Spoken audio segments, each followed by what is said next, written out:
Hi hello എല്ലാവർക്കും നമസ്കാരം. ഇന്ന് തായ്ലൻഡിലെ രണ്ടാമത്തെ ദിവസമാണ്. അപ്പോൾ നമ്മളിന്ന് പട്ടായ ടൂറാണ്. അപ്പോൾ നമ്മൾ പട്ടായക്കായിട്ട് ഹോട്ടലിൽ നിന്ന് ഇറങ്ങി ബീച്ചിൻ്റെ അവിടേക്ക് എത്തിയിരിക്കുകയാണ്. ഇവിടെ നിന്ന് നമ്മൾ ഒരു ബോട്ടിൽ കയറി ഒരു ഐലൻഡിലേക്കാണ് പോകുന്നത്. കോറൽ ഐലൻഡ് എന്ന് പറയും. അപ്പോൾ അങ്ങോട്ടേക്കുള്ള യാത്രയിലാണ്. ഇവിടെ നിന്ന് നമ്മൾ ക്യൂ ആയി നിന്നിട്ട് ഒരു ബോട്ടിൽ കയറിയിട്ടാണ് ആ ഒരു ഐലൻഡിലേക്ക് പോകുന്നത്. ഐലൻഡിന് പോകുന്നതിന് മുന്നായിട്ട് നമ്മൾ ഈ ഒരു ബോട്ടിലാണ് അവർ കൊണ്ടുപോവുക. ഐലൻഡിൽ പോകുന്നതിന് മുന്നായിട്ട് ഒരു സ്ഥലത്ത് ഹോൾട്ട് ഉണ്ട്. അവിടെയാണ് പാരാസൈലിംഗ് ഒക്കെ നടക്കുന്നത്. അപ്പം ആ ബോട്ടിൽ ഇവിടെ അവർ ചെന്നിട്ട് നമ്മൾ എന്തൊക്കെ ചെയ്യണം എന്നുള്ള കാര്യങ്ങളൊക്കെ പറഞ്ഞു തരും. അതിന് ശേഷമാണ് നമുക്ക് ഇവിടെ പാരാസൈലിംഗ് ചെയ്യുന്നവർക്ക് ഇവിടെ നിൽക്കാം, അല്ലാത്തവർക്ക് ഒരു ബോട്ടിന് വേണ്ടി വെയിറ്റ് ചെയ്തിട്ട് ആ ബോട്ടിൽ നമുക്ക് മറ്റ് ആക്ടിവിറ്റീസ് ചെയ്യാനായിട്ട് പോവാം.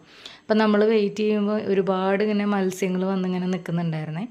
അങ്ങനെ അത് കഴിഞ്ഞ് അവർ ജെറ്റ് സ്കീയിങ് ചെയ്യാൻ പോയ സമയത്ത് ഞാനിങ്ങനെ വെയിറ്റ് ചെയ്തിരിക്കുകയായിരുന്നു.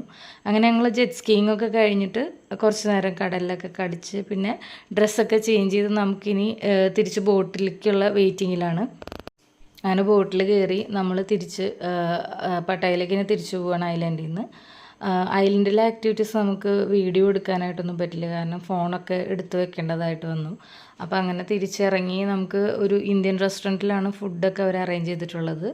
പോകുന്ന വഴിക്ക് മാംഗോ ഒക്കെ കഴിച്ചു. പിന്നെ ഇതാണ് അവിടുത്തെ നമുക്ക് കിട്ടിയ ഫുഡ്.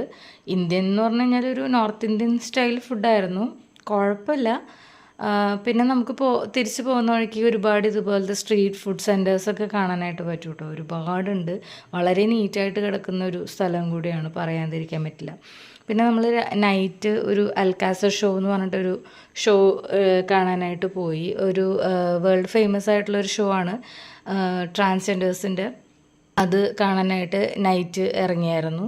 നല്ല തിരക്കുണ്ടായിരുന്നു. ഒരുപാട് നേരം ക്യൂവിലൊക്കെ നിന്നിട്ടാണ് നമുക്കത് കാണാൻ പറ്റിയത്. ഷോ നമുക്ക് ഷൂട്ട് ചെയ്യാനുള്ള അനുവാദമില്ല. പിന്നെ അത് കഴിഞ്ഞതിന് ശേഷം ആർട്ടിസ്റ്റുകളെല്ലാം ഇവിടെ വന്നിട്ട് ഫോട്ടോ എടുക്കാനും ഒക്കെ ആയിട്ട് ഇങ്ങനെ നിൽക്കുന്നത് കാണാം. അവരുടെ കൂടെ ഫോട്ടോ എടുക്കാം ഇത്ര രൂപ കൊടുത്തിട്ട്. അതെല്ലാം കഴിഞ്ഞ് നമ്മൾ തിരിച്ച് നമ്മൾ താമസിക്കുന്ന ഹോട്ടലിലെത്തി. ഇന്നത്തെ ഒരു ദിവസം അതോടുകൂടിയിട്ട് കംപ്ലീറ്റ് ആവുകയാണ്. ഇനി അടുത്ത ദിവസത്തെ കാഴ്ചകളായിട്ട് അടുത്ത ദിവസം വരാം. Thank you so much. By.